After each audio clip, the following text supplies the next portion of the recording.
Hoje a gente vai bater um papo com o Marcel Bueno, que é diretor de marketing Latam da Ford. Ele vai contar um pouco de como a Ford está trabalhando com o CRM de uma forma muito avançada, aproveitando a conectividade dos carros para fazer uma hiperpersonalização das mensagens. Imagina num dia de mais de 35 graus aqui em São Paulo, você recebeu uma mensagem no seu celular dizendo: que tal você, o dia tá muito quente hoje, que tal você pegar o seu celular, a hora que você for sair, 5 minutinhos antes, ligue seu carro remotamente, que quando você chegar lá no seu carro, ele já vai estar climatizado. Ele vai contar também um pouco do case dos 60 anos da Mustang, o muscle car que conquistou gerações. Ele nasceu nos Estados Unidos como um carro mais acessível e vendeu nos primeiros 2 anos 2 milhões de carros, um sucesso estrondoso. E hoje, pode ter certeza que nenhum carro que for desenvolvido hoje e lançado hoje do zero vai durar 60 anos. E, claro, trazer toda a visão de marketing de um executivo que tem mais de 20 anos só de Ford. E a verdade não é sobre preço, e nunca foi, porque os carros mais vendidos em qualquer segmento nunca é mais barato. Nunca mais barato. Em nenhum lugar no mundo. A relação do consumidor com a marca, ela passa do transacional. Vem com a gente porque tá imperdível esse episódio.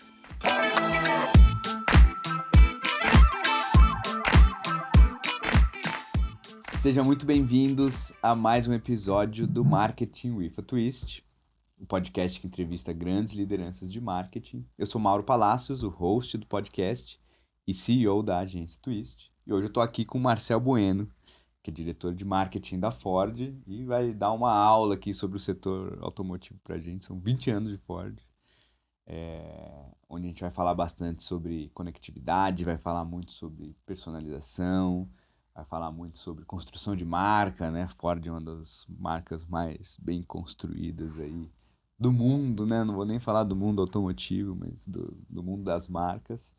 Marcel, seja muito bem-vindo. Muito obrigado aí por aceitar nosso convite, estar aqui conosco para bater esse papo.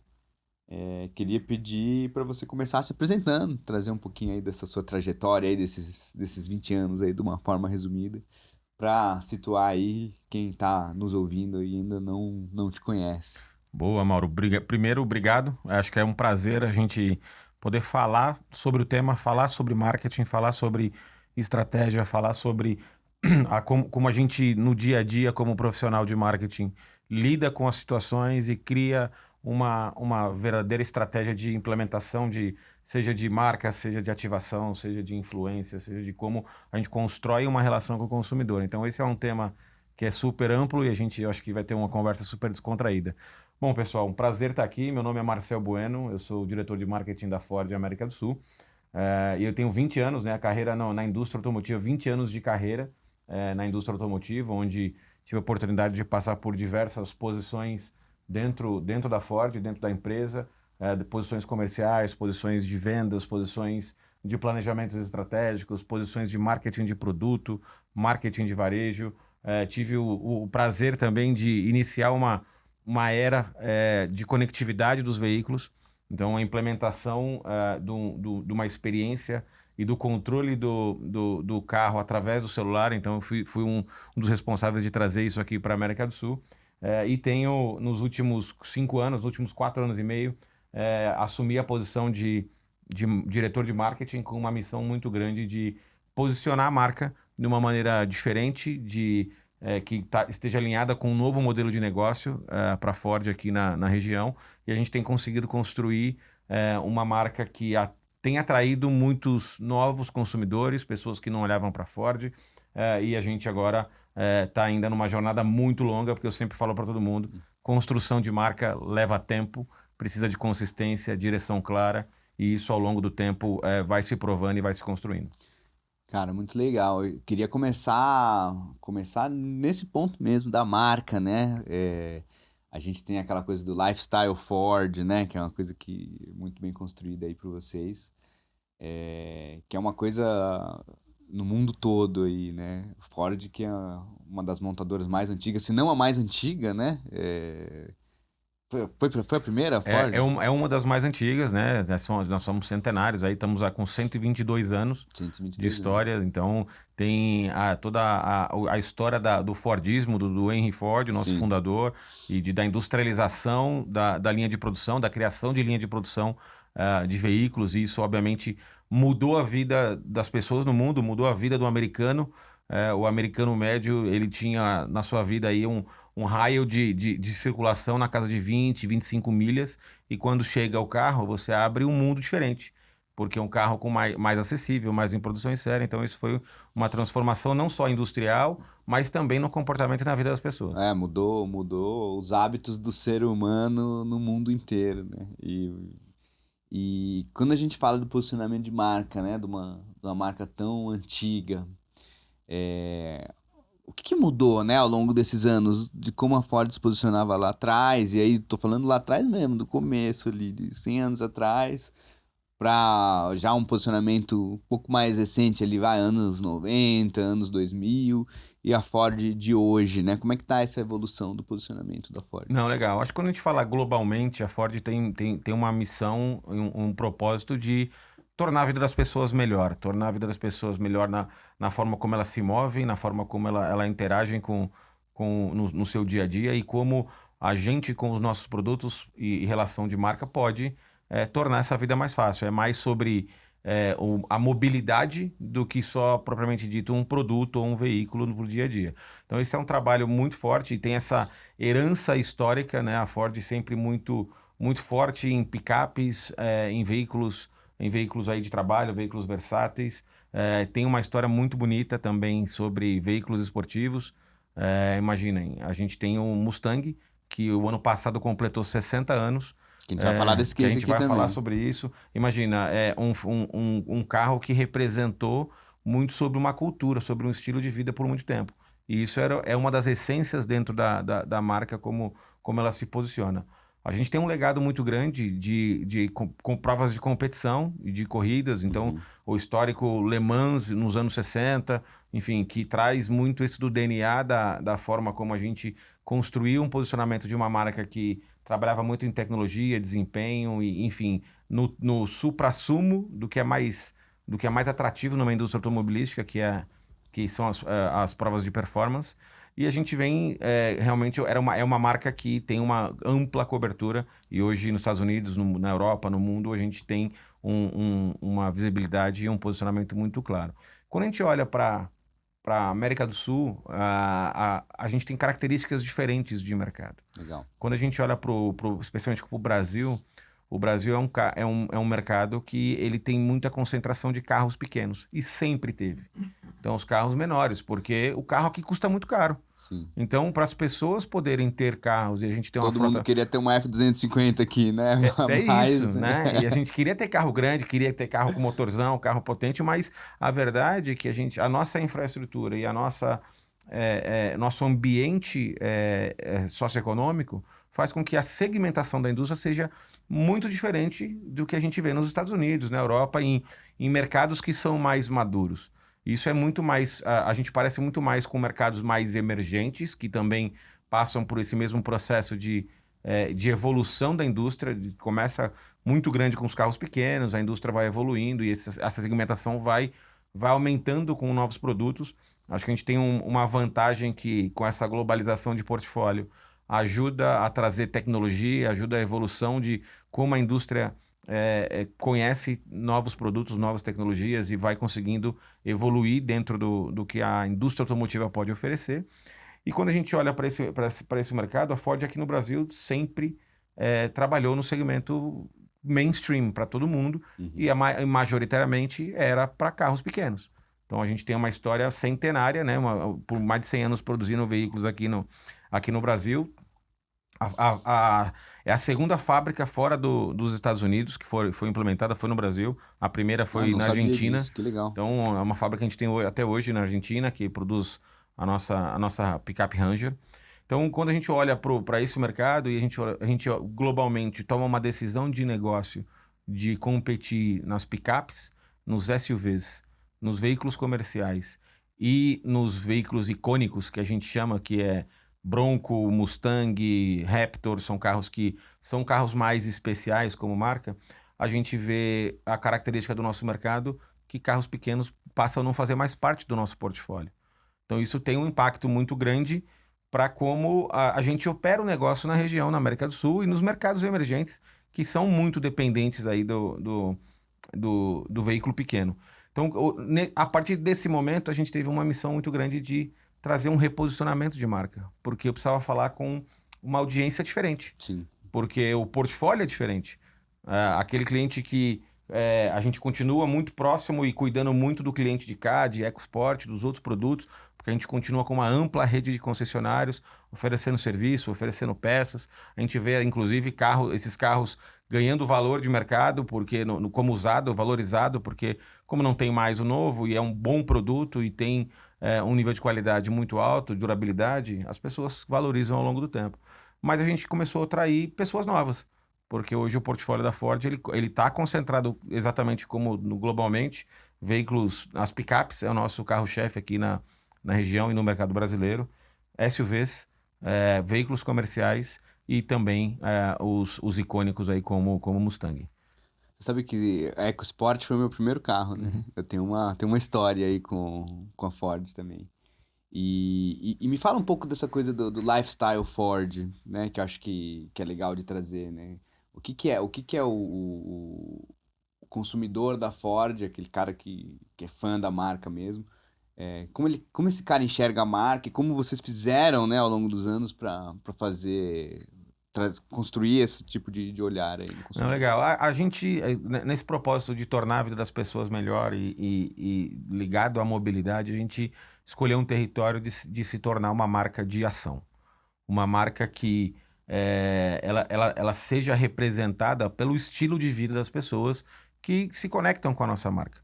Então, a gente sabe que isso é um trabalho de muito tempo, de construção de marca, mas a gente tem um objetivo muito grande de ser uma marca lifestyle de ação que cria conexões emocionais com os nossos consumidores para uma relação de longa duração e construir essa relação ao longo do tempo. Então, isso faz com que tudo que a gente faça, a gente consiga, de alguma maneira, tornar aquela relação com o consumidor verdadeira. Seja na forma como a gente faz uma comunicação do lançamento de um produto, ou da sustentação de um produto, ou como a gente escolhe a forma como a gente ativa a nossa marca.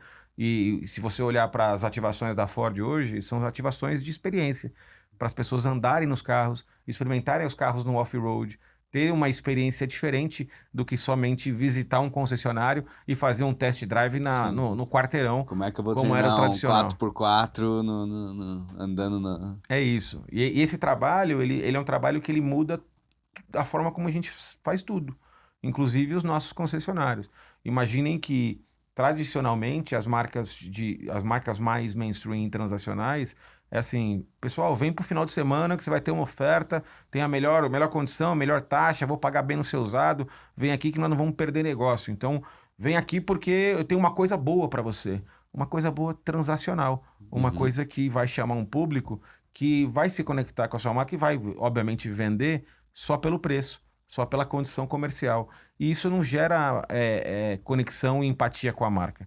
O que a gente faz É hoje é experiência, muito né? mais experiência. Então vamos para um evento de expedição, onde a gente vai colocar carros, a gente vai dar uma volta, vai andar durante o dia inteiro, a gente vai ter uma boa música, a gente vai ter uma boa comida, a gente vai fazer um churrasco, vai ter um clima descontraído. E no final do dia, isso também vem de carro.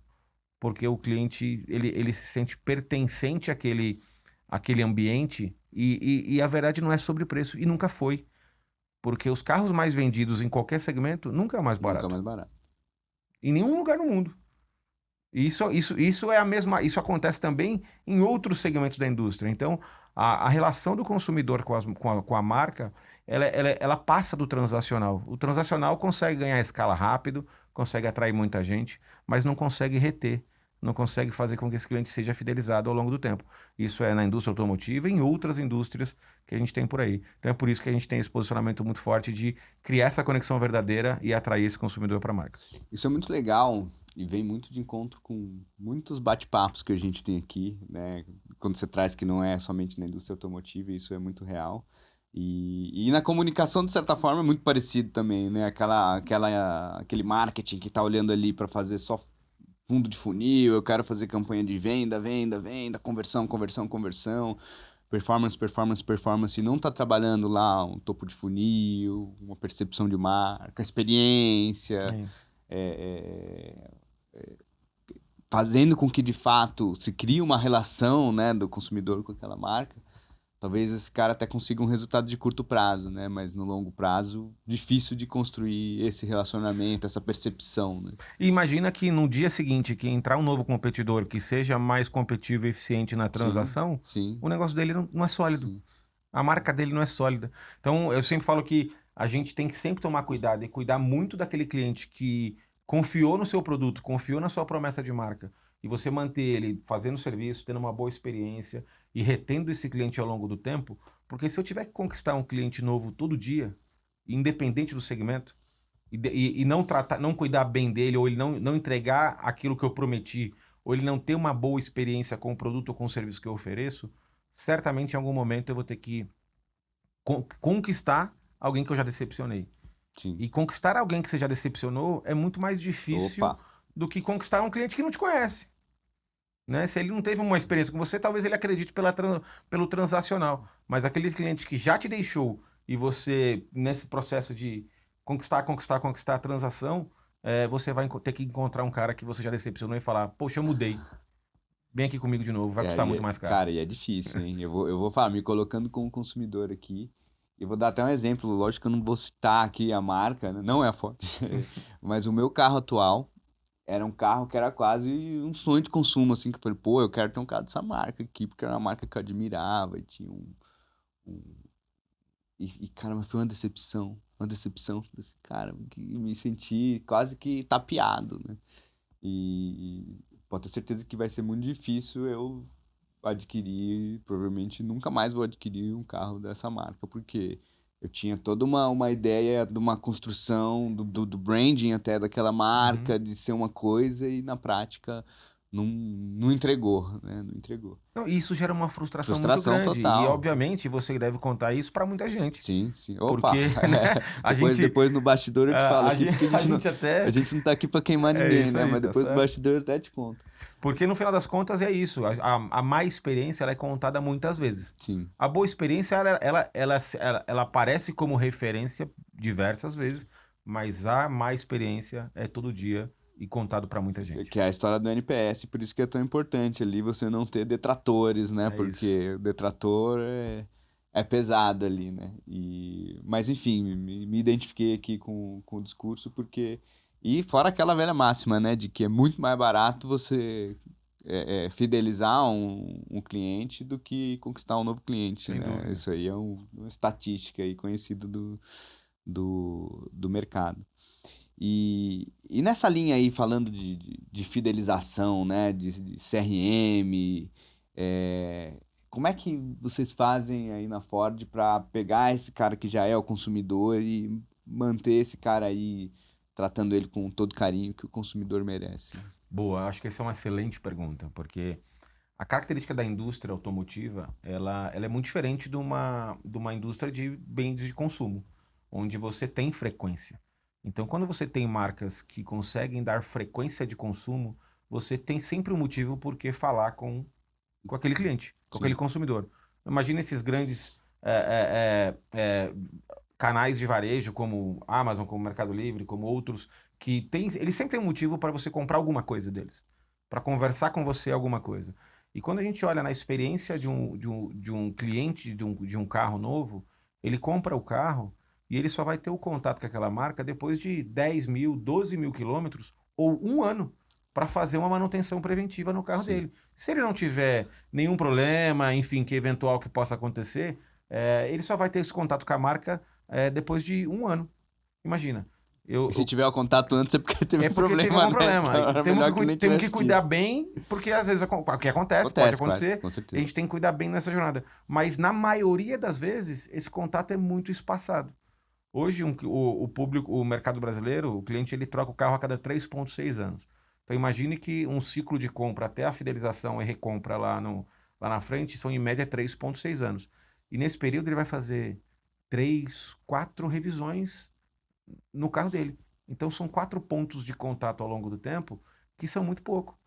E por mais que todo dia se acorde, entre no seu carro para ir para o trabalho, para ir para a escola, para atender seus compromissos, o logo da montadora está lá no volante. Opa. Mas isso não gera conexão. Isso passa, vira paisagem. Então ele sabe o carro que ele tem, mas ele não tem a conexão da marca. O carro não traz no dia a dia essa proximidade. Então o que a gente faz? A gente usa a tecnologia hoje que a gente tem nos carros de conectividade para gerar uma conversa com esse consumidor e gerar uma experiência durante essa jornada que ele não teria e não precisa ter contato comigo, mas eu posso trazer coisas que possam ser relevantes no dia a dia. Por exemplo, hoje os carros são conectados, assim como os smartphones são conectados. No nosso portfólio, a maioria dos nossos carros tem tecnologia de atualização remota. A gente chama de over the air, assim como a gente vê os celulares que recebem uma atualização, que muda alguma interface e fazem melhorias, a gente traz um nível de tecnologia que também consegue fazer isso com os carros. Esse é um ponto de contato que o cliente não tinha antigamente.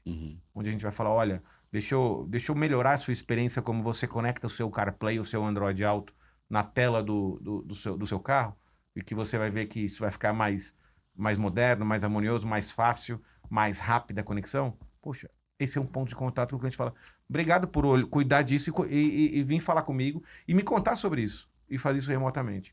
Imagina um dia quente, quem nunca entrou num carro depois de um dia de sol e passa muito calor, baixa os vidros, liga o ar no máximo e sim, vai suando até que o carro fique climatizado. Imagina num dia de mais de 35 graus aqui em São Paulo, você recebeu uma mensagem no seu celular dizendo, olha, que tal o dia está muito quente hoje, que tal você pegar o seu celular, que a hora que você for sair, 5 minutinhos antes, ligue seu carro remotamente, que quando você chegar lá no seu carro, ele já vai estar climatizado. Já tem isso aí, já. Tem isso.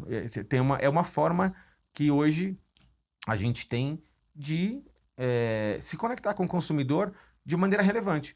Porque se eu ligar para você e falar assim, poxa, sabia que você pode ligar o seu carro remotamente a hora que você quiser e você vai ter o seu carro climatizado num dia de calor? Você vai falar, pô, é legal. Mas você não vai usar. Sim. Porque não é uma comunicação relevante no momento relevante que faça com que você tenha algum um call to action que funcione, que marque você.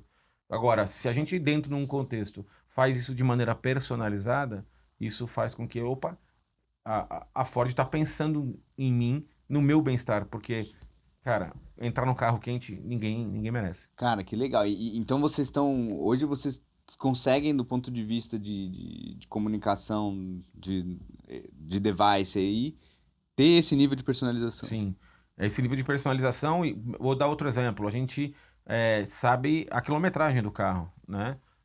A quilometragem do carro e qual que é o tipo de serviço que precisa ser feito, ou se eventualmente tem um problema no carro, um código de alerta, e a gente tem uma central de monitoramento preventivo, a gente chama monitoramento preventivo inteligente, que caso o carro do Mauro tenha algum problema que possa gerar algum dano no carro, no veículo, que vai imobilizá-lo, a central vai ligar para você e vai falar, olha, a gente identificou um código de falha, assim, que você tem que fazer, ou te dar as indicações do que precisa ser feito, ou a gente recomenda a ida a um concessionário, que ela pode ser agendada com 5 cliques pelo celular e o concessionário busca o carro na casa do cliente e leva para manutenção. E do ponto de vista operacional, falando de marketing aqui, né? Como é que vocês gerem aí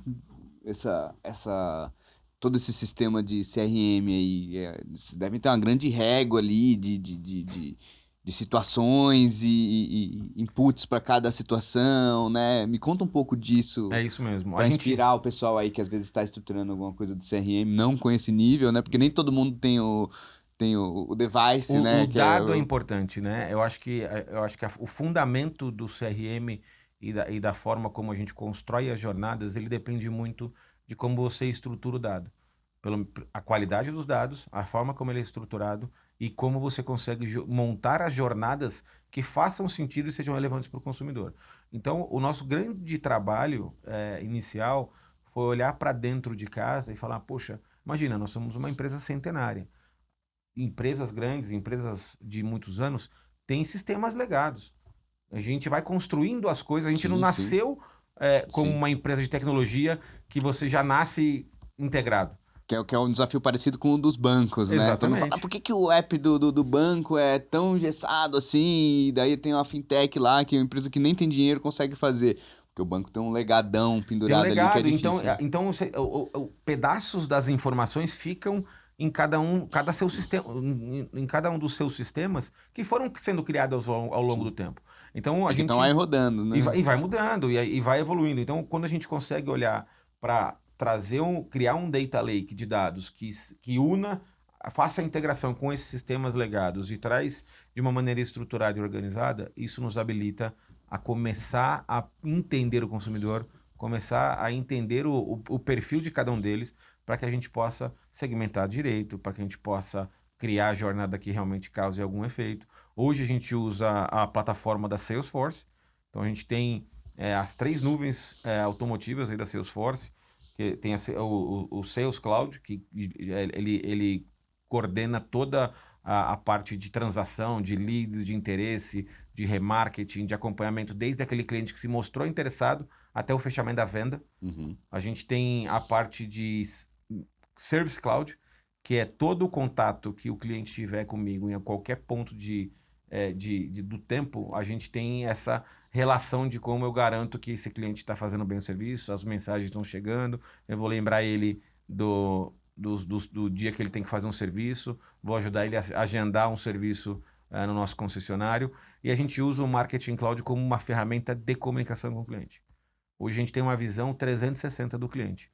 Então a gente quer saber o histórico do cliente, a gente quer saber as coisas que ele faz, o perfil, como ele anda, o quanto ele anda, o quanto ele interage com a minha marca, seja nos meus canais sociais, seja na minha central de atendimento, seja no meu concessionário, para justamente a gente poder ter uma visão integrada 360. Quanto mais eu entender o consumidor, mais chance eu tenho de trazer uma experiência personalizada. A gente até chama de hiperpersonalizada como aspiração, porque a gente vai personalizando até o ponto de nenhuma conversa vai ser igual a outra. Vai ser individual para o Mauro. Mauro, você, o caso é essa conversa, porque o seu Sim, momento é diferente dos outros. sim, Então acabou aquela conversa de CRM, one size fits all, porque não serve para todo mundo, sim. senão vira paisagem.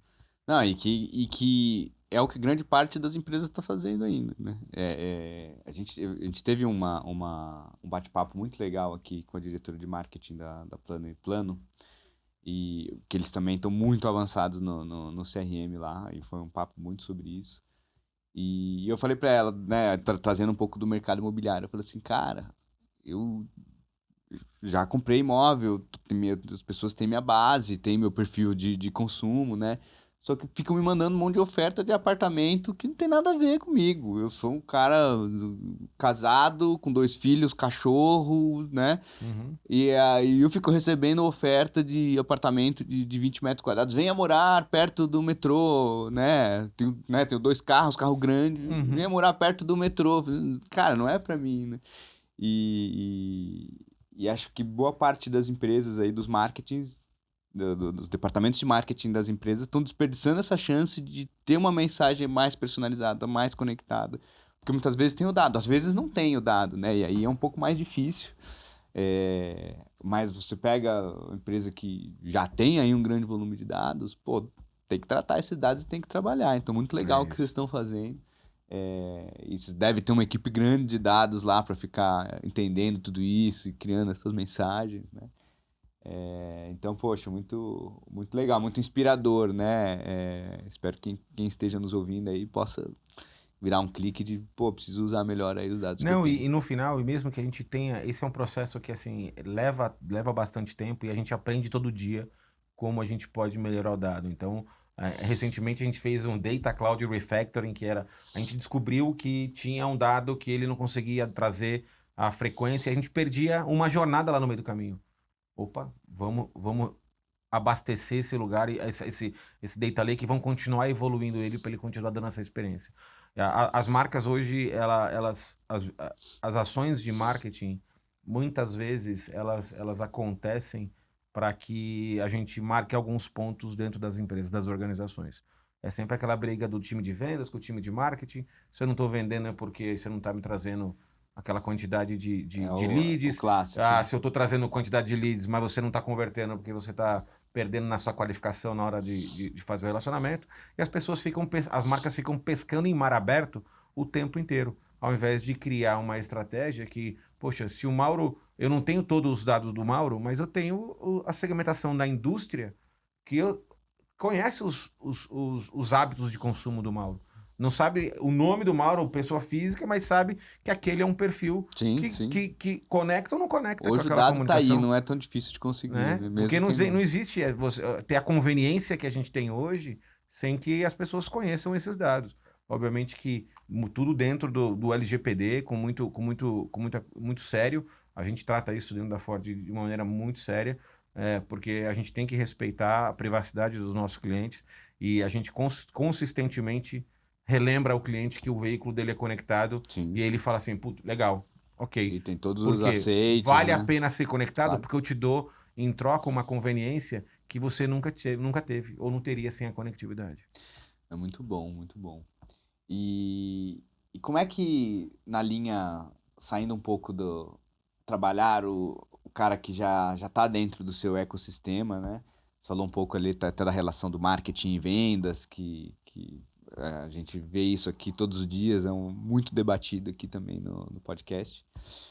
E como é que a Ford está atuando nessa linha aí da captação mesmo, de converter novos clientes, né? Além da fidelização dos clientes que já estão na casa. Boa, acho que essa é uma excelente pergunta. A gente costumava ter muito essa história de volumetria de leads e a gente precisa gerar leads, a gente precisa gerar tráfego para os nossos concessionários, mas o comportamento do consumidor ao longo dos anos mudou. Antigamente a gente fazia todos os nossos esforços para que a gente pudesse encher as concessionárias aos finais de semana, para que a gente pudesse gerar uma quantidade grande de negócios. Hoje, a relação do consumidor, ele só vai no concessionário fisicamente quando ele já tem quase tudo de informação. Ele já sabe o carro que ele quer, ele já sabe qual que é a marca que ele quer, ele já sabe qual que é o preço, ele já sabe o que o mercado fala, porque a indústria especializada, os jornalistas, os influenciadores, o amigo. Então, o cliente hoje ele chega com um nível de informação muito grande nos nossos concessionários. Então, o trabalho de base é muito grande, que a gente cuida disso dentro da Ford também, do marketing. Eu preciso ter as pessoas preparadas. Então, o Uhum. treinamento do vendedor, ele precisa saber, ele precisa ter suporte, ele tem que ter a informação que ele não pode saber menos do que o consumidor. E muitas vezes, o cliente hoje sabe mais porque ele foi estudar, ele foi entender quais eram os problemas que acontecem, ele foi lá buscar no YouTube, no TikTok, no Instagram, em qualquer Total, total. plataforma, o que falam do produto. Então, hoje com poucas buscas, você já sabe tudo sobre aquele carro que você, ou aquele carro, aquela marca que você está querendo buscar.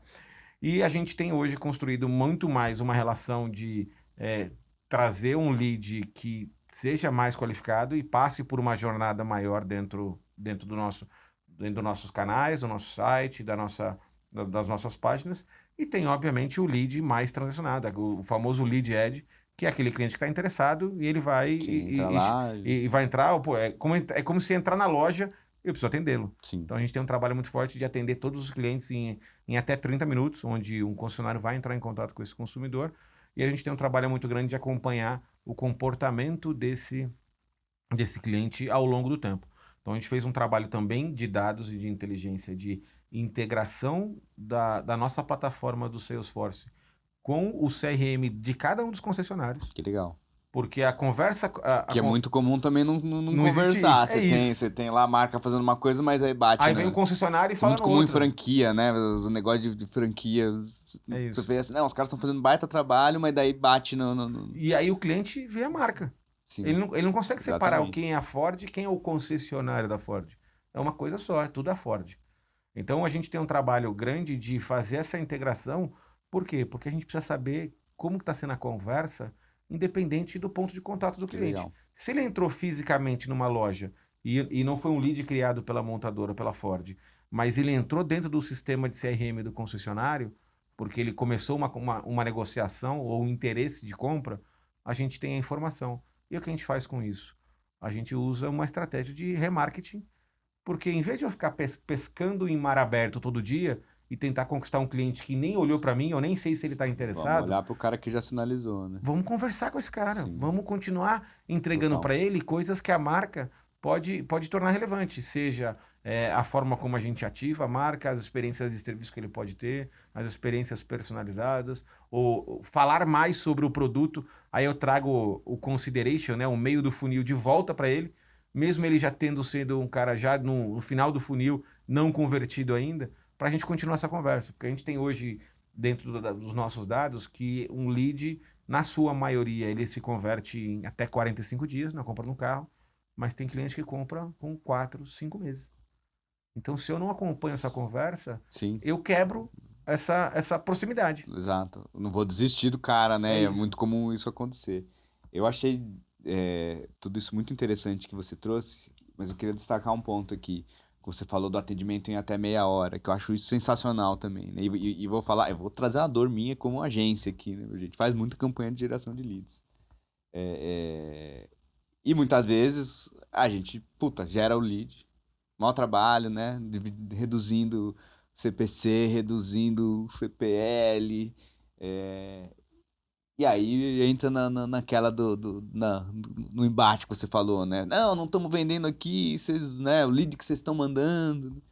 E a gente, pô, né? Mas. Ah, eu liguei para 10 leads aqui, era frio, eu não vou ligar para esse agora, vou esperar, vou fazer outra coisa. E aquele negócio falou assim, pô, estão mandando um monte de lead pros caras, o lead É, passa por um estágio de qualificação aqui dentro do nosso fluxo aqui no online, né? Não é possível que o cara foi, preencheu todo o formulário e seja um cara desinteressado, né? Vamos entender isso aí. E aí a gente vai ver, às vezes os caras estão levando 4, 5 dias para entrar em contato com o lead. 4, 5 dias, o concorrente já entrou em contato já antes, já foi, né? levou, já. Ele nem lembra, que ele muitas vezes o cliente nem lembra que ele se interessou por Não, você. exatamente, porque hoje em dia o mundo é muito, tá frenético, né? A É pessoa isso. tá vendo, já viu. Ah, tem interesse. O cara acenou a mão, demorou. Então acho que isso é uma preocupação muito, muito legal, né? De ter essa métrica, né? Não, De e tipo essa de. métrica aqui, ela é mensurada em cada um dos concessionários, por cada um dos vendedores, por cada um, porque a gente tem a nossa equipe, os nossos consultores de vendas que tem essa métrica como um dos seus objetivos. Porque pensa, um lead é como um cliente entrar na sua loja. Entrou um cliente na sua loja, você. Não, não vou atender ele agora, não. Não, Vou exatamente. deixar. Deixa o cara sentado Deixa eu lá esperando tomar lá. um café aqui primeiro, vou conversar aqui com o meu amigo para depois. Total, total. Quem sabe esse cliente fala assim, pô, pelo amor de Deus, me atende. Eu vou lá e vejo o que ele quer. O lead faz isso, de maneira virtual. Então, obviamente que na sua loja também entrava um cliente que só estava olhando, só estava curioso. E era um lead frio, mesmo fisicamente ele estando dentro da loja. Mas tem aquele que entra e compra. E a gente não sabe quem que vai comprar e quem não vai comprar. Eu tenho que atender todo mundo. Muito bom, muito bom. E você, como um cara aí que já atuou muitos anos na parte comercial também, né? Eu acho que isso deve te ajudar muito dentro do marketing, entendendo também essa relação, né? Conta um pouco também essa relação marketing e vendas, né? Alguém que já vestiu os dois chapéus aí. é, Até para também quem está nos ouvindo aqui e muitas vezes tem os famosos embates aí entre as áreas, né? Como é que se media esse tipo de embate? Como é que constrói uma relação bem-sucedida, né, entre marketing e vendas, que pelo que você está contando aqui de vocês aí é muito redondo, né? Não, eu acho que essa é sempre uma pergunta muito interessante, porque quando as pessoas olham para mim como profissional de marketing e falam, poxa, você é um cara de marketing, você é um cara que conhece de marketing, você é um cara que atua em marketing, cuida de todas as disciplinas do marketing, e você é um cara do marketing. Eu falei, cara, não, eu sou um cara de negócio. Eu sou um cara que faço marketing e tenho que ter a proficiência das disciplinas de marketing, mas eu só entender do marketing não me torna um profissional completo. Eu preciso saber o que o marketing vai impactar no resto do negócio. E a parte de vendas é muito importante. Então, esse background de comercial e de vendas me ajudou muito nessa minha carreira do marketing a conseguir aterrizar e se colocar no lugar da operação de vendas e saber como funciona lá na Sim, ponta. total. Porque a gente sabe que às vezes o vendedor dá uma desculpa para você que não funcionou por causa de X, Y, Z, pode ser qualquer história. E na verdade você sabe que isso é uma conversa de vendedor. E aí a gente tem que ter um outro tipo de conversa para falar, vamos trazer dado, vamos trazer informação, vamos olhar a jornada, vamos ver como funcionou. Então a proximidade do time de marketing e do time de vendas, nós não somos competidor. Nós somos uma área comercial. A área comercial hoje é marketing e Sim, vendas de sim. serviço. Tá todo mundo em cima da mesma meta, Se né? eu não falar bem com o meu consumidor e não falar certo com o meu target, o time de vendas vai ter dificuldade de vender. E se o meu time de serviço não cuidar bem do meu cliente, eu não vou ter a fidelização que a gente tanto quer construir ao longo do tempo. E o meu time de vendas não vai conseguir fazer uma revenda para esse cara, recomprar o carro, comprar o carro de novo, fazer uma nova venda. Então, isso é tudo interligado. Então, quem pensa que as áreas são chaminés e trabalham com seus objetivos e cada um com a sua métrica, cada um com o seu resultado, tá errado ao longo do tempo. Não vai conseguir chegar nesse lugar de construir relação de longa duração, porque marketing sozinho não faz o trabalho, venda sozinho não faz o trabalho e pós-venda sozinho também não faz o trabalho. Total. Acho que tem todo um exercício aí de entendimento de como funcionam as outras áreas, de empatia também, né? Porque você tem, às vezes, a miopia, né? Eu dei o exemplo do marketing que tá mandando lead lá e vendas não tá convertendo, e daí o cara fala, pô, mas, né, vai ver o cara... Só que tem outro lado também, às vezes o marketing tá gerando um monte de lead ruim também, né? Sim, Fora de perfil, acha exatamente.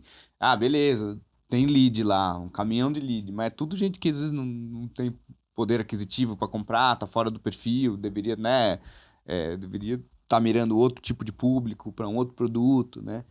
Então acho que empatia e conversa, alinhamento, acho que é sempre muito importante, né, para estar todo mundo na mesma página. Isso é o melhor momento para isso acontecer é no momento difícil.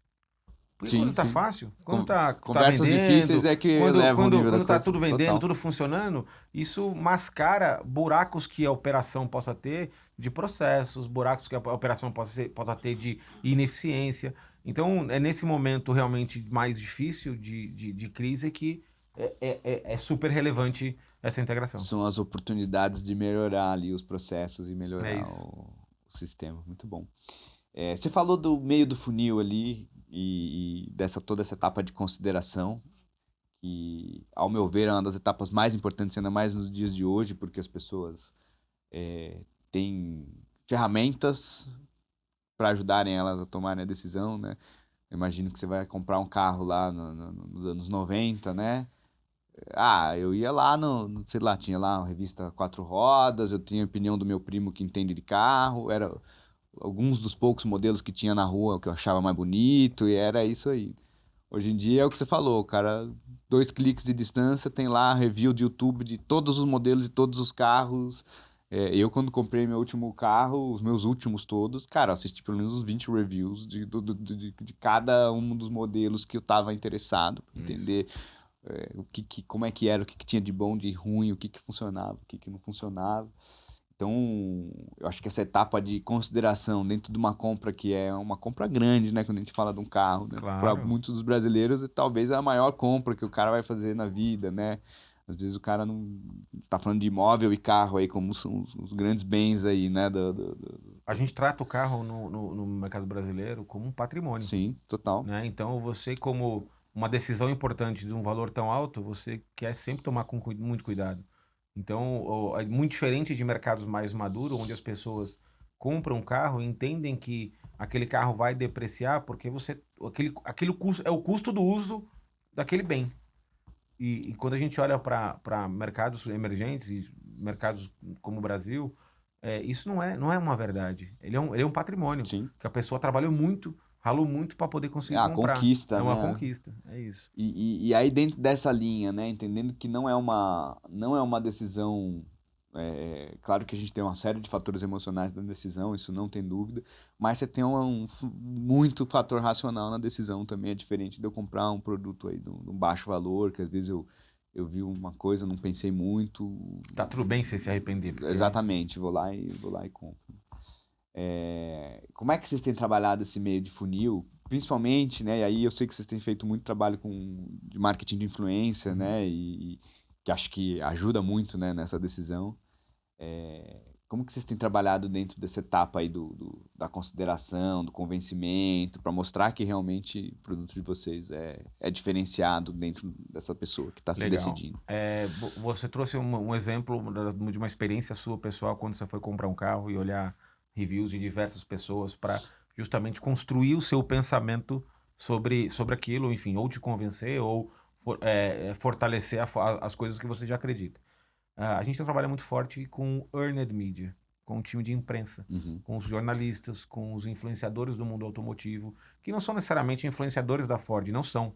Eles são influenciadores de maneira da indústria, do segmento automotivo. Então, um trabalho muito grande com esses caras de proximidade deles, de mensagem clara, do entendimento do carro, de proporcionar a eles a experimentação muito grande dos nossos produtos, do nosso portfólio, dos propósitos que a gente tem, de toda essa jornada que a gente fala sobre, a gente chama de minhas experiências Ford, de como ele pode ter uma experiência com a Ford, para que essas pessoas contem para os seus públicos sobre isso. Então, o consideration não é mais sobre eu fazer a propaganda de meio de funil ou contando um pouco mais da parte técnica do carro, Uhum. porque as pessoas vão procurar informação fora do canal oficial, fora da propaganda. Total. Porque no final ela fala assim, cara, mas você faz a propaganda. Sim. Então você vai Você contar não o que vai você falar que seu quer, carro é ruim, né? Você né? vai trazer só o Você que só tem vai de dar coisa melhor. boa. Exatamente. Então, esses reviews são muito importantes. Eu acho que a gente ter um trabalho forte de proximidade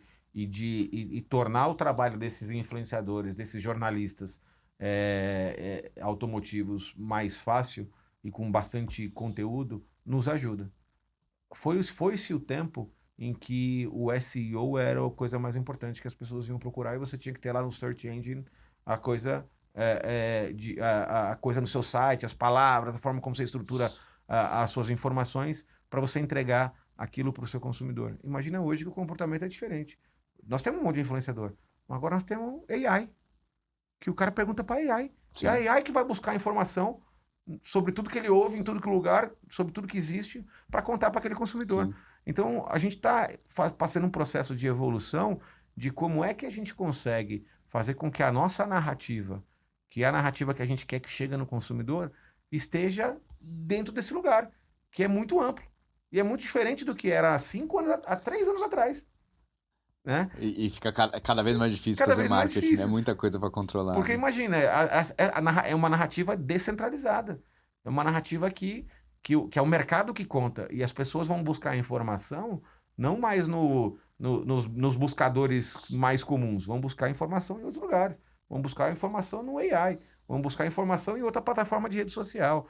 Então, a gente tem que fazer um trabalho muito grande de conseguir ter consistência na forma como a gente comunica, no conteúdo que a gente produz, nas coisas que a gente coloca no mercado, porque todo mundo quer uma notícia que seja depreciadora e as marcas precisam cuidar muito disso. Sim, que é um grande desafio, né? É. Controlar também a imprensa que muitas vezes quer a pauta ali, porque é mais fácil O vender. clickbait o Exatamente, é clickbait mais ele, fácil ele é, conseguir. ele é, Eu ele ia é falar mais complicado. fácil vender jornal com a polêmica, mas na verdade é isso. Mas hoje em dia não é mais vender o jornal, é mais fácil conseguir o clique do que com a polêmica, com a manchete que vai diminuir alguém do que necessariamente enaltecer, né? Então eu imagino que também é um desafio, né? Tá. Sem dúvida. E como até você mencionou, né? A gente falou um pouquinho sobre aqui nos bastidores sobre o marketing de influência, né? Então essa também é uma outra estratégia como consideração de se conectar com o target, que o marketing de influência ele é muito importante e muito relevante. Porque a gente não procura no marketing de influência o alcance apenas, a coisa transacional, aquele merchan que o influenciador hoje está falando. Ah, legal, vamos falar bem da Ford aqui.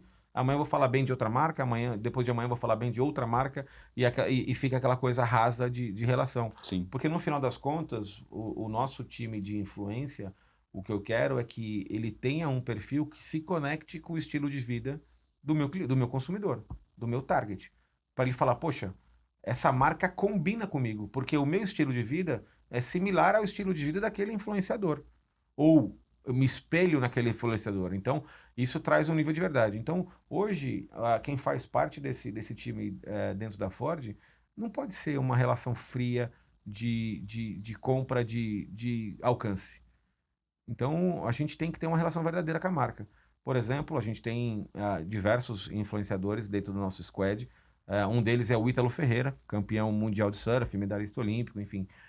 E é um cara que ele já tinha uma Ranger antes de ser atleta da Ford. Sim. Ele já vivia aquilo com a marca, ele já tinha uma certa conexão. E a gente está com ele há muito tempo, e hoje a garagem dele é recheada de veículos porque ele gosta de comprar os veículos da Ford. Não é porque a Ford está patrocinando ele e dá carro para ele. Não é isso que acontece. Porque ele vive os carros da Ford. E aí a pergunta que sempre fazem para a gente é assim: mas como é? Como você roteiriza o Ítalo para falar da marca? A gente não roteiriza. O Ítalo vive, coloca a marca no meio, no estilo de vida dele. Então, nas férias dele lá em Bahia Formosa, no Rio Grande do Norte, ele vai desatolar carro na areia com o carro da Ford, que é o dele. Então, é o jeito dele, é o estilo de vida dele. Então, a nossa marca está inserida dentro desse estilo de vida. Então, isso acontece também com outros segmentos. Vou dar outro exemplo aqui: Fernando de Sorocaba.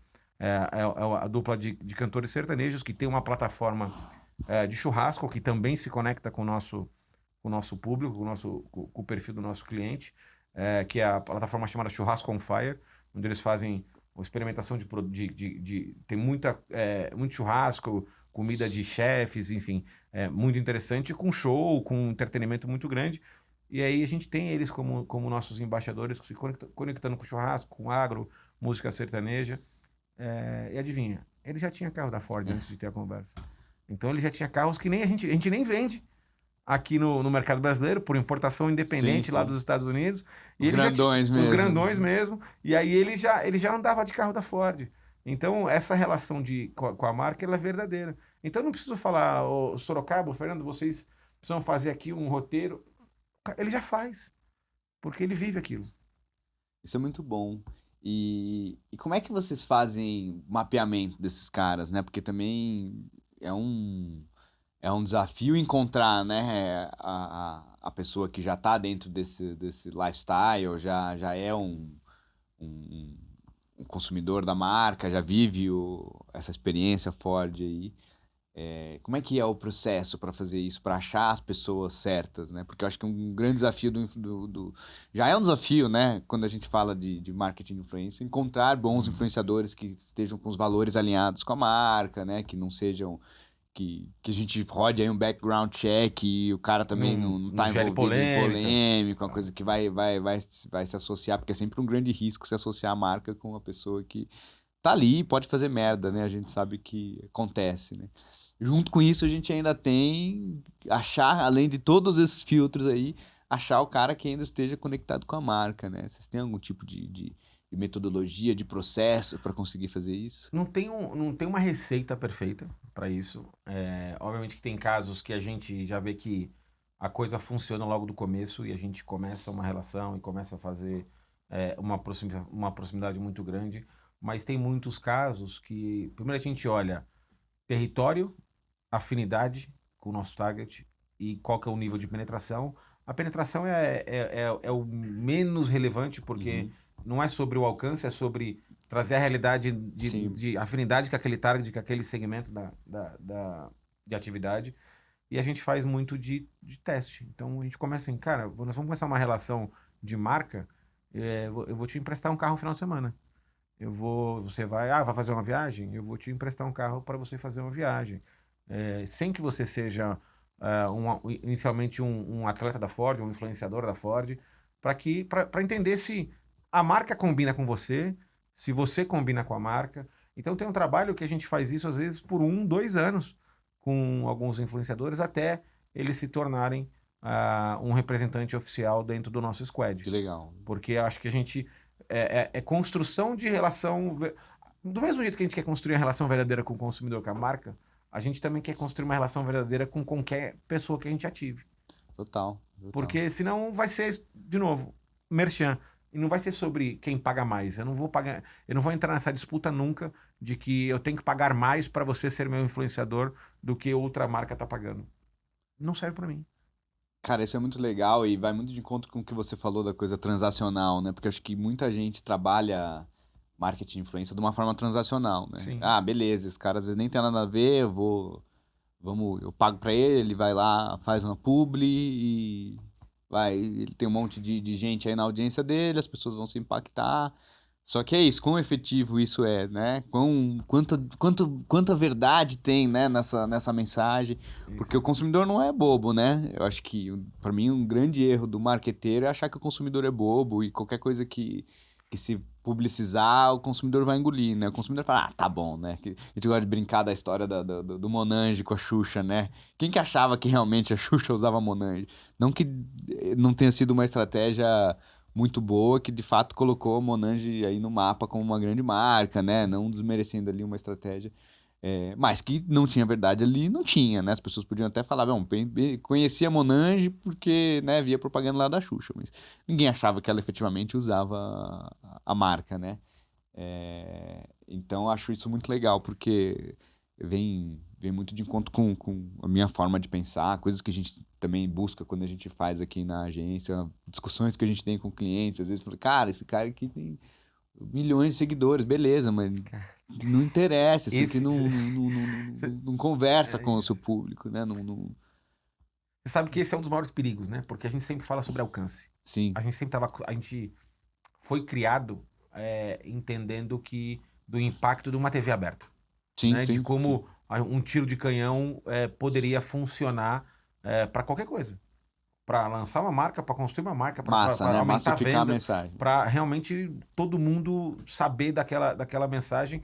E isso ainda está enraizado em muitos dos marketings e nos profissionais, nas agências, na forma como a gente faz de o alcance é uma métrica extremamente relevante. Mas ela também é perigosa. Porque se for só sobre o Não, alcance, isso não. você não vai ter, você vai falar com quem nem quer ouvir você. Você vai ter um nível de ineficiência muito grande, mas vai estar lá, poxa, mas eu fiz aqui uma campanha massiva com alcance monstruoso. Não trouxe resultado, não trouxe relação, não trouxe criação de marca. Porque é só uma das métricas. O alcance ele é importante, mas ele é uma das métricas. Né? E você sabe que isso é muito legal? Você, né, quando você traz a coisa do. A gente vem de uma coisa do marketing da TV, né? Que tinha a coisa de massificar. E eu acho que a gente tem também no outro extremo, né? A necessidade de métricas de performance também, que nem sempre são verdadeiras, né? Então também é aquilo.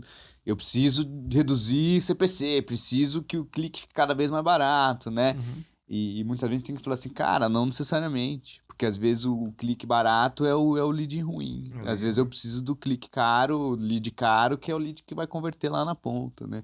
E muitas vezes, né, a gente aqui como agência, é muito difícil até de explicar isso. De falar assim, cara, aqui talvez a gente não seja abaixar o custo aqui a qualquer custo. Porque a hora que a gente abaixa o custo, a gente tem que estar medindo o lead ali na ponta, né? Porque intuitivamente a forma mais eficiente é a mais barata. Isso é intuitivo. Sim, sim, Mas não é verdadeiro. sim. Mas isso também pode funcionar porque, não, o time de vendas fala, não, então tem uma volumetria boa de leads, então tem muita oportunidade. Que não é verdadeiro. Que não é verdadeiro. Então quando a gente tem uma qualificação grande na jornada digital, e a vantagem da mídia digital é justamente poder acompanhar essa jornada A jornada completa, completa, né? né? Total. Inclusive, a gente olha, poxa, quando a gente faz reviews de performance, eu vejo que a gente está conseguindo trazer pessoas para estarem 3, 4, 5, 7 minutos no nosso site. Eu falo, cara, eu falei com o cara certo. E estou entregando alguma coisa que está atendendo ao que ele está procurando. Sim. O Porque cara explorou em é, sete um, minutos. é uma eternidade. Isso aqui o cara vai como ver uma série. Sim. Hoje em dia a atenção das pessoas é 5 segundos ali É, no feed até o não tem próximo. conversa. Então, assim, o pessoal brinca que hoje a atenção é como se fosse de um peixe, que é zero. Mas eu acho isso muito legal, porque para mim eu vejo como um desafio, assim. Acho que ainda tem muita miopia dentro do marketing nessa linha de olhar para as métricas de uma forma superficial e nem sempre olhar para as métricas certas, né? Eu concordo muito com você. Para mim, o tempo que o cara durou no site lá é muito mais importante do que quanto custou necessariamente o clique, né? Lógico que a gente tá sempre olhando para otimização, né? Eu não quero Lógico. o clique altíssimo que não faz sentido, que, né? Agora, é, redução do custo a qualquer custo, nem sempre é a estratégia mais certa, No né? final tem que ter um equilíbrio, né? Você tem que ter um equilíbrio onde, obviamente, o custo e a qualificação esteja numa equação equilibrada. Muito bom, muito bom. Eu queria que você me falasse um pouco agora dos 60 anos da Mustang, Legal. que foi um grande case aí que eu sei, e você já tinha me contado anteriormente aí que vocês têm bastante carinho, né, por esse projeto aí. Me conta um pouco de como é que foi isso, porque case é sempre muito legal, inspira muito quem tá nos ouvindo aqui e tá nesse momento também pensando em como construir uma ação, um case. Legal. Eu acho que, cara, o Mustang, ele, para as pessoas que são entusiastas, eu não preciso falar nada do Mustang. Pessoas, o Mustang provavelmente o carro que mais Não participou de fala nada, é filmes e só ouvir o séries. barulhinho do motor, né? Aquele barulho, ele chega a arrepiar o Opa, braço e a gente olha e ele realmente ele transcendeu gerações, né? Ele mudou a forma como as pessoas tinham acesso a veículos de performance. Então, ele nasceu nos Estados Unidos como um carro mais acessível e vendeu nos primeiros 2 anos 2 milhões de carros. Então, assim, um sucesso estrondoso. E hoje, pode ter certeza que nenhum carro que for desenvolvido hoje e lançado hoje do zero vai durar 60 anos. Para a gente ver a importância de um carro durar tanto tempo com a evolução da indústria, com a evolução da tecnologia, com a evolução de tudo que a gente vê, do que a gente conhece, e ele está aqui hoje como um carro sendo vendido, continua sendo muito atual, sem perder as características de origem, que são as mesmas lá dos anos de 1964, onde é o bico alongado, a traseira, a silhueta longa, é o carro, é o verdadeiro muscle car, né? O sim. muscle car americano. Então, quando a gente chegou nesse momento de completar os 60 anos, a gente quis tornar esses 60 anos muito especial. Porque eu não preciso fazer nada para que quem ama o Mustang, a gente tem hoje clubes de Mustang, pessoas que são proprietários que se organizam entre si para se encontrar no final de semana, para fazerem passeios, para se conectar por ideias iguais, por uma paixão similar. Então, ele transcende muito essa história de a marca fazendo alguma coisa por você, porque ele já tem vida própria. As pessoas têm. O Mustang tem fã-clube no mundo todo. Então, quando a gente olha para isso e a força da marca Mustang, a gente falou, poxa, a gente tá perdendo uma oportunidade. Porque a gente também cultua muito bem a marca Mustang. Mas eu quero que as pessoas entendam que a marca Mustang é da Ford. É um Ford Mustang. Porque o Mustang hoje, o Mustang de maneira geral, ele tem uma imagem única, associada a ele mesmo. Então, como é que a gente podia aproveitar um momento como esse e falar, poxa, como eu trago a marca Ford para mais perto do Mustang e a gente se apropria daquilo que é nosso de direito? A Ford faz o Mustang, né? Sim. A Ford desenvolve o Mustang. E a gente fez um trabalho muito grande de se conectar com os proprietários de Mustang. E a gente, na comemoração dos 60 anos, a gente quis fazer uma festa de aniversário para o Mustang. A gente alugou o Autódromo de Interlagos. Então, imagina, um lugar icônico no automobilismo aí mundial. E no Autódromo de Interlagos, a gente convidou proprietários de Mustang para estarem com a gente numa noite de festa no Autódromo de Interlagos, onde o ingresso para quem fosse entrar na festa era o carro, era ser dono de um Mustang. Então a gente não foi olhar só para aquele cliente que a gente vendeu um Mustang nos últimos 5 anos e eu vou falar, poxa, você é meu cliente, vem aqui na minha festa. Independente do ano do Mustang, se aquele cliente importou um carro dos anos 60 e é um colecionador e ele quer estar com a gente numa festa de aniversário como essa, ele é muito bem-vindo. Mesmo que eu não tenha contato com ele há muitos anos. E eu quero me aproximar desse cliente, desse consumidor. Sim, E a gente conseguiu colocar 402 Mustangs andando na pista de Interlagos que legal. ao mesmo tempo, e num parade de Mustang muito interessante, assim, algo único, porque as pessoas cultuam Né? muito o E carro e falam imagina o assim, senso de pertencimento de quem tava lá, né, no cara, meio eu vou disso fazer aí. o S do Senna com o meu carro, né? Vou andar aqui na reta dos boxes, vou acelerar no laranjinha, na reta oposta. Então vamos trazer um momento de comemoração muito grande. E isso, ele foi um momento muito marcante de que esses proprietários, numa conexão muito grande com a marca e olhando, poxa, Obrigado, Ford, por fazer isso por nós que já amamos o Mustang. Eu não preciso fazer nada para ele amar o Mustang mais. Agora, o que eu preciso é que ele também ame a Ford. E agora ele passa a amar a Ford porque ele fala, cara, a Ford me proporcionou uma coisa que é memorável, uma experiência inesquecível. E ele não parou por aí. A gente olhou para isso e falou assim, poxa, precisa demais. Vamos escolher, vamos trazer um Mustang especial para comemorar os 60 anos, uma versão que seja única, que seja diferente, que a gente sabe que o Mustang é tão colecionável e o Mustang ele é colecionável quanto mais velho ele é, Mas mais ele vale, né? colecionável, Sim. né? Então, Mustangs bem conservados dos anos 60 valem mais do que os Mustangs 0 km, Sim. né? Então, isso acontece com esse mercado de carros de colecionador, carros esportivos e super especiais. Por que a gente precisa esperar 20 anos para um Mustang ficar colecionável? Por que a gente não faz uma versão que ela nasça colecionável, do zero? Então a gente escolheu trazer uma versão do Mustang GT, o famoso V8 5.0, com transmissão manual. E essa transmissão manual, ela tem uma conexão muito grande para os puristas, para as pessoas que são mais entusiastas, porque os carros todos são automáticos, enfim. E ter aquele muscle car sobre o controle na mão, trocando a marcha, é uma experiência realmente muito única. E a gente foi escolher rodas especiais, uma faixa específica, cores separadas, e a gente tomou a decisão de trazer um lote limitado e numerado. Então foram 200 carros desse modelo Mustang manual GT, com bancos recaro, o carro realmente muito, muito diferente, com um selo de 60 anos. Então ele tem um selo de 60 anos comemorativo para representar esse momento importante. E os carros foram, a gente fala que publicou oficialmente que os carros foram vendidos em 1 hora, mas eu confesso para você que a gente arredondou para não parecer mentiroso.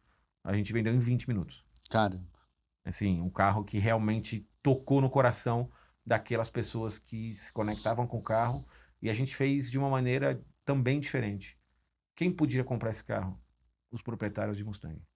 Então, primeiro, quem poderia comprar eram os proprietários de Mustang e depois os proprietários de carros da Ford. E aí, obviamente, se sobrasse proprietários que não, pessoas que nunca tiveram o carro. E obviamente acabou dentro de casa. que legal. Imagina o cara que conseguir manter esse carro conservado aí por 40 anos. É A isso. relíquia que isso vai ser. Já é uma relíquia hoje, né? Cara, muito bacana, muito, muito inspirador. Me lembra um pouco, a gente fez aqui na Twist o lançamento do McLaren Senna, né? A gente atendeu a marca Senna aí por muitos anos. E foi um projeto muito especial também, numa edição limitada e que também a gente teve muito, muito carinho aí por ter participado disso. Muito legal. A gente vai dar um twist na pauta aqui agora. Vamos sair um pouquinho Bora. de Ford. Eu quero pegar suas percepções aqui sobre alguns pontos de marketing. Quem está nos ouvindo aí, não esquece de deixar aquele like, se inscrever nos canais. Se você está gostando aí desse bate-papo, ajuda a fazer com que mais pessoas tenham acesso a esse conteúdo e acesso aí a toda a aula aí que o Marcel tá dando pra gente. Queria começar com uma clássica aqui, né? Agora, perguntas mais diretas sobre marketing, né? Essa pergunta foi feita em todos os episódios e eu nunca recebi uma resposta igual. Qual que é a sua definição de marketing? O que é marketing para o Marcel? Porque a gente, né, marketing é uma ciência difícil, né? Ninguém difícil de definir porque são tantas disciplinas, é tanta coisa que olha, que é isso. Esse episódio número 65, se eu perguntar 65 vezes, vou obter 65 respostas diferentes. Cara, eu acho que essa é uma excelente pergunta e faz a gente parar para refletir, né, o que significa, porque marketing não é só uma coisa. E eu sempre falo para todo mundo, para meus amigos, para as pessoas, inclusive do nosso time lá internamente, que assim, todo mundo quer saber um pouquinho de marketing. Todo mundo tem uma opinião de alguma coisa poderia ser diferente, porque ela simplesmente acha que poderia ser diferente, ou aquilo que tocaria com ela como pessoa. E ela se coloca, às vezes, no lugar de que poderia se conecta comigo, pode conectar com todo mundo. Por que você não faz? Né? Então, eu sempre falo que todo mundo tem um pouquinho de marketing dentro de si, e, enfim, opiniões para dar. E marketing é uma ciência. É uma ciência, ela tem muito dado, muito fundamento técnico de como as coisas precisam funcionar. Né? Então, eu olho para o marketing, eu acho que o marketing é a forma de como você conseguir construir a narrativa sobre um propósito de valor que você precisa entregar para alguém, como marca, seja produto, seja serviço, seja você pessoalmente. O marketing ele é um propósito de como as pessoas vão conseguir entender a história que você quer contar, sobre não a comunicação que você faz, mas sobre tudo que você faz. Sobre como você age, como você responde, como você cria, como você conversa, como você convive, como você se relaciona. O marketing é muito amplo sobre tudo que a gente faz. Então, obviamente, aqui quem está acostumado aqui com o canal, acho que são os pessoal, é o pessoal mais de marketing, que está mais no mundo. Mas para quem não está no mundo do marketing, acha que marketing é propaganda. Sim. E marketing não é propaganda. Marketing, eu acho que tem essa narrativa aí de falar assim, cara, qual que é o mundo perfeito? E como é que eu conto esse mundo perfeito para aquele cliente que está procurando por isso? É muito bom, né? Eu tenho um grande amigo aí que é do universo do marketing também. E ele sempre fala, ele sempre fala revoltado, né? Pô, todo mundo acha que pode pitacar aqui no nosso trabalho, acha que entende de marketing, né? Por que ninguém vai lá na engenharia e dá pitaco lá em como os caras estão fazendo agora o marketing? Não, acho que a gente tá brincando aqui, né? E é um pouco isso, né? Acho que eu acho legal o jeito que você trouxe, né? Todo mundo tem um pouquinho de marqueteiro, porque Uhum. todo mundo é consumidor, né? E acho que isso dá para as pessoas um senso Ah, eu sei como isso aí funciona, né? Mas o Exato. buraco é um pouquinho mais embaixo do que as Exatamente. pessoas entendem. É muito bom. E o que você acha que é um grande mito do marketing? Aquela coisa que muita gente faz e não dá resultado, ou que dizem que isso funciona de um jeito, funciona de outro. Cara, eu acho que um dos grandes mitos do marketing é que uma campanha publicitária conta a história toda e resolve todos os seus problemas. Já Porque foi, já talvez, né? foi essa época. Porque às vezes a gente olha o nível de esforço para quando. E ela é importante, obviamente, de acontecer, é uma das fases da forma como a gente se coloca, mas se engana aquela pessoa que acredita que essa é a única coisa que resolve tudo. Eu acho que a conversa muito mais. O marketing de precisão ele ganha cada vez mais relevância e eficiência, não só na narrativa, mas nos resultados. Então, eu acho que ainda tem esse mito de que, cara, uma campanha resolve tudo. Muito bom. E qual que você acha que hoje é o maior desafio do profissional de marketing? Eu acho que o maior desafio do profissional de marketing é continuamente continuar lidando com essas novas tecnologias e a forma como de comportamento humano, quantidade de acesso de informação. Eu acho que conseguir controlar bem a narrativa da sua marca, eu acho que é uma das coisas mais difíceis que o marketing tem como missão, porque justamente isso, essa descentralização da informação, ela é muito grande e o marketing, para conseguir fazer com que a gente tenha influência sobre essa narrativa descentralizada, eu acho que é o maior desafio que a gente tem. Muito bom. É um desafio mesmo, né? A gente aqui também sofre muito com essas É, mudanças todo dia. Todo dia tem que aprender uma coisa nova, senão você fica para trás, é né? isso.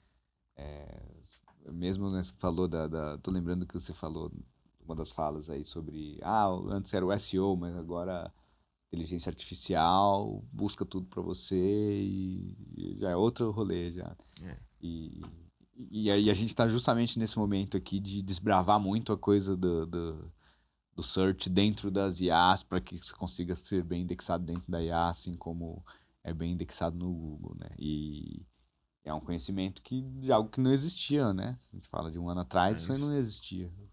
Um ano não, mas 2 anos atrás não existia. Um ano era muito Uhum. embrionário, né? E agora a gente, todo o meu time aqui de conteúdo, SEO, tá passando por treinamento, tá estudando,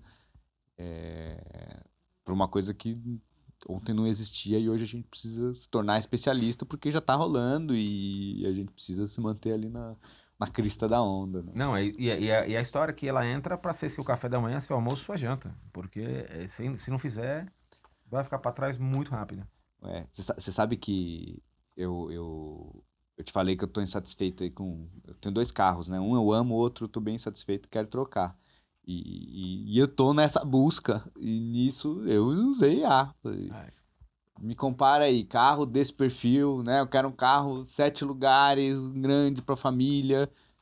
Me traz aí pontos fracos e fortes de cada um dos carros que tem no mercado é hoje. isso. Beleza. Não. Claro, que excelente pergunta. Em uma fração de segundos, toma aqui. Tamo Olha, aqui. eu posso fazer mais isso, Exatamente. aquilo outro, Quer que eu monte uma tabela Ele vai te comparativa? trazer coisa que você nem pensou em fazer, Exatamente, em procurar. exatamente. Então, assim, olha a mudança do comportamento das pessoas e como isso impacta no negócio da indústria, Sim. né? Sim, porque é fonte de informação, né? A IA vai buscar em algum lugar. E se eu não tô ligado nisso aí, como funciona, né? O que indexa dentro da IA, eu tô lascado, porque ou eu não vou aparecer, ou eu vou aparecer de forma incipiente, É né? isso. A IA aprende todo dia. Então, como é que eu consigo fazer parte desse aprendizado dela com a nossa narrativa? Total. Muito bom. E me fala uma coisa, se você, ao longo da sua carreira aí, se você pudesse pegar uma coisa que você aprendeu e que hoje te ajuda muito, que se você soubesse isso 20 anos atrás, quando você estava ali entrando na Ford, né? Teria te ajudado muito. O que que é? Eu gosto de chamar de um segredo, né? Um segredo seu que pode inspirar quem está nos ouvindo aqui, que está começando carreira e quer saber de um cara que já chegou lá. Cara, eu acho que a gente tem que cuidar das pessoas. A gente vai ganhando maturidade na carreira profissional. E quando a gente consegue chegar num nível de maturidade em que a gente consegue fazer com que o líder ele tem um trabalho de fazer os seus braços ficarem mais longos, porque individualmente como profissional você tem 10 12 horas por dia, tem hora limitada, você tem recurso limitado, você tem dois braços, tem uma cabeça. Então, esse desenvolvimento de como a gente consegue evoluir na construção dos times faz muita diferença. Então, se eu conseguisse mais cedo ter essa visão, certamente eu teria andado muito mais rápido. E a gente teria conseguido produzir muito mais e eu poderia ter, inclusive, ajudado mais pessoas a darem mais passos também. Muito bom. Nessa linha ainda, me conta um pouco aí do seu jeito de liderar e como que você efetivamente faz isso, extrai o melhor do seu time, ajuda a fazer as pessoas evoluírem junto contigo, né? Cara, isso é uma coisa que eu sempre faço e esse é meu, tá? Assim, a hierarquia ela existe, mas ela existe de uma maneira, para mim, de uma maneira como pro forma. Eu acho que se a gente não tá perto do nosso time e a gente não tem a liberdade para ter conversas fáceis e conversas difíceis e proximidade com o time, a gente sempre vai ter muita dificuldade de fazer com que o time seja de alta performance e que o time tenha a ambição que a gente pode chegar, que a gente pode fazer. Então, a proximidade com o time, para mim, é uma das coisas mais importantes. Então, aquele momento descontraído é importante.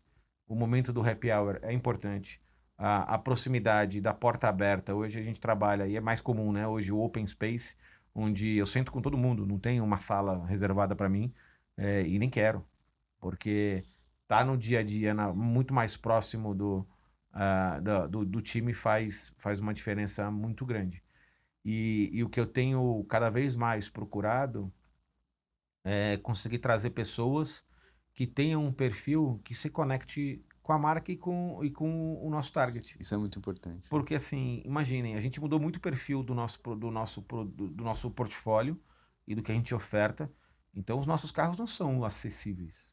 Eles são carros mais caros, Sim. né? Hoje o nosso carro mais barato é o Ford Territory, que é R$ 215 mil. Então é um carro caro. Então quando eu olho para, vamos olhar desde lá de estagiários, analistas, enfim, de todo o time, e falo assim, poxa, se a pessoa não tiver o mínimo de conexão com afinidade com o tema, não gostar de carro, não conseguir se colocar no lugar do target, é muito difícil para ela aterrissar coisas que não é do mundo dela. Sim. E não é do mundo dela porque não é hoje, mas as pessoas vão evoluir, vão crescer na carreira e aí sim. Eu só não compro hoje porque eu não tenho uma Sim, condição. mas Mas se eu tiver. tem o drive, Eu tenho né? drive, eu consigo me colocar no lugar do cliente. Porque as pessoas falam, poxa, mas como é que eu trago um carro sofisticado? A gente vende carros acima de R$ 500 mil. E aí o cara fala assim, como que eu consigo pensar como esse cliente pensa para eu poder fazer alguma coisa que se conecte com ele? Se o cara é entusiasta, ele consegue. Porque ele só não tem por uma questão. Se ele pudesse, ele teria. E ele pensaria igual aquele cara. Então, a gente tem trazido pessoas e formado times de pessoas que consigam entender essa essência. Eu falo que esse é um secret sauce que tem ajudado muito a gente a dar passos importantes aí na organização. Cara, isso é muito legal e eu concordo muito, porque eu particularmente vejo muita marca com mensagens que eu acho que são desconectadas do que é o público-alvo da marca de verdade. E você vê que foi feito ali, puta, ali parece que foi, sei lá, uma campanha, tô vendo uma campanha. Essa campanha foi feita por um publicitário, uma agência, um departamento de marketing, um grupo de pessoas que está imprimindo ali os seus gostos e preferências e não os gostos e preferências do consumidor, né? E eu gosto muito de ilustrar isso, eu já falei em outros episódios aqui, quem acompanha todos, que você pega às vezes o churrasco de uma propaganda de cerveja, né? Cara, muitas vezes é um churrasco que parece do churrasco da galera da agência de publicidade ali, o perfil das pessoas, o perfil da música que estão ouvindo, né? Sei lá, parece um churrasco da galera descolada ali, né? Cara, churrasco do brasileiro não é isso aí Não é não, assim. velho. É. É outra coisa, é outro tipo de ambiente, é outro tipo de churrasqueira que usa, né? A galera, né, raiz, né? Assim, é É. outro. Só que parece que o cara fez o tipo de churrasco que ele consome, ele frequenta, ele trouxe pro ambiente da comunicação, que Verdade. a hora que o público olha, ele nos conecta com aquilo, porque não é. E acho que isso vale para tudo, né? Então, se você tem Pra uma tudo. equipe que consegue pensar com o mesmo drive do público, é maravilhoso, porque você consegue ter um outro tipo de conexão nas Isso é uma comunicações. coisa muito sutil, mas dá para você unir a parte técnica da disciplina do marketing com quem tem afinidade com o tema, com quem tem afinidade da indústria. Então, acho que isso tem ajudado muito a gente a se manter consistente, a ter uma mensagem clara, ter um nível de engajamento altíssimo. Pega, por exemplo, hoje os conteúdos que a gente faz no nosso Instagram, o @Ford Brasil, é o maior @Ford fora dos Estados Unidos, no mundo. Então, tem um nível de relevância e de engajamento muito grande, porque justamente as pessoas estão olhando com o olhar do cliente o que eu gostaria de ver. E isso Muito se bom, conecta. muito bom. Aliás, deixa eu te fazer uma pergunta aqui. Como é que vocês estão trabalhando essa coisa do social, além né, da influência que a gente já falou um pouco, que entendo que hoje para toda marca o marketing de influência, creators, entra dentro de uma camada muito importante quando a gente fala de mídia social. Mas você trouxe aí que, né, e acho que é um case interessante, né? É a segunda maior @Ford do mundo. Como é que vocês têm trabalhado isso? Que tipo de linha editorial vocês fazem? Como vocês definem as editorias aí? Por onde vocês estão indo dentro de social media? Boa. É um trabalho muito, muito autoral mesmo, de dentro de casa, porque a gente trabalha muito com pessoas que são entusiastas. Isso vale para os creators, isso vale para os videomakers, quando a gente escolhe um videomaker para fazer. Isso vale para não só para o nosso funcionário, mas para quem a gente vai construir as coisas para a gente se comunicar. E a gente tem feito isso muito no social, porque traz um olhar mais verdadeiro e de muito mais conexão com o target. Então, muitos dos nossos, se a gente rolar a nossa página no Instagram, por exemplo, obviamente que é uma vitrine. E a gente, historicamente, as marcas têm, não, carro, carro, carro, carro, carro, carro. Se rolar o feed, vai ter foto de carro para todo lado. E se você convida vocês a entrarem aí no @Ford Brasil, vocês vão ver que não é sobre isso, é sobre as pessoas, sobre a Sobre a atitude, experiência. sobre a experiência, sobre o estilo de vida. E obviamente que o carro tá lá e tem que estar. Mas ele não é o protagonista o tempo inteiro. Porque isso só ver uma foto de carro bonita, legal, o cara passa ali, dá um like, vai embora e tipo, não se conecta. Agora, quando a gente olha de fato conteúdos que engajam, que sejam um, um- um- uma coisa mais cinema mesmo de social, né? O Absolute Cinema ali, quando vez que a galera engaja e reconhece o Absolute Cinema lá, a gente, puta, É. cara, missão cumprida, galera nível de engajamento muito bom. Então acho que a gente acho que tem esse trabalho muito grande. Quando a gente olha para outros canais sociais, acho que LinkedIn tem um trabalho também muito importante a gente usa muito para os veículos comerciais, para falar com pessoas que trabalham com o tema, então é uma ferramenta super interessante. Quando olha para um TikTok, o TikTok ainda é um. A gente já teve alguns experimentos, a gente inclusive ano passado concorreu a um prêmio aí do TikTok por um conteúdo que é propaganda, mas não parece, porque justamente é um pouco do perfil da plataforma e a gente tem procurado a testar coisas e aprender, porque é só sobre entretenimento. Sim. E entretenimento o tempo inteiro, a gente precisa entender a linguagem, a forma, mas o alcance é muito grande. Sim. Então a gente tem que, como eu disse, não é só o alcance que é importante, então a gente também tem que encontrar aí o papel de cada uma dessas redes sociais. Aí. Muito bom. Momento bola de cristal aqui, que é a minha última pergunta. As tendências, o que você imagina aí pro futuro do marketing? Né? O que você acha que vai se manter usual? O que você acha que vai mudar? O que não vai mudar nunca, né? Como que a gente vai estar daqui a 5 anos aí com todas essas coisas novas, tudo isso que a gente falou, né? Tanta inovação, né? Hoje em dia a gente está vivendo um momento aí da IA e de um social media cada vez mais acelerado. O que vai acontecer daqui a 5 anos aí? Onde você apostaria? E aqui também eu já entrevistei muita gente, essa pergunta esteve em todos os episódios Uhum. e sempre recebo respostas muito diferentes aqui, o que é muito legal, né? De ver a visão de cada um dos marqueteiros. Cara, 5 anos parece pouco, É mas coisa é pra muito. caramba, é coisa Olha, pra olha, caramba. olha 5 anos para Não, trás, é tudo outra que coisa. apareceu novo, tudo que a gente teve que reaprender. A gente tá falando agora da IA, e acho que algumas coisas que não vão mudar como é que o marketing consegue construir a relação verdadeira, porque a competição de informação e de atenção vai só continuar aumentando sobre tudo que a gente faz na vida. Tudo. Qualquer segmento, qualquer coisa, o seu tempo vai estar mais dividido, a sua atenção vai estar mais dividida porque vai ter mais coisa, vai ter mais informação, vai ter mais conteúdo, vai ter muita coisa dentro do seu dia a dia. Então, como é que a gente consegue se diferenciar? E eu acho que o caminho da hiperpersonalização e cada vez mais hiperpersonalização vai ser fundamental no marketing para que a pessoa te escute, para que ela fale assim, tá bom, eu vou. Hoje a gente já não atende mais ligação de número desconhecido, Não, eu não atendo, faz né? anos.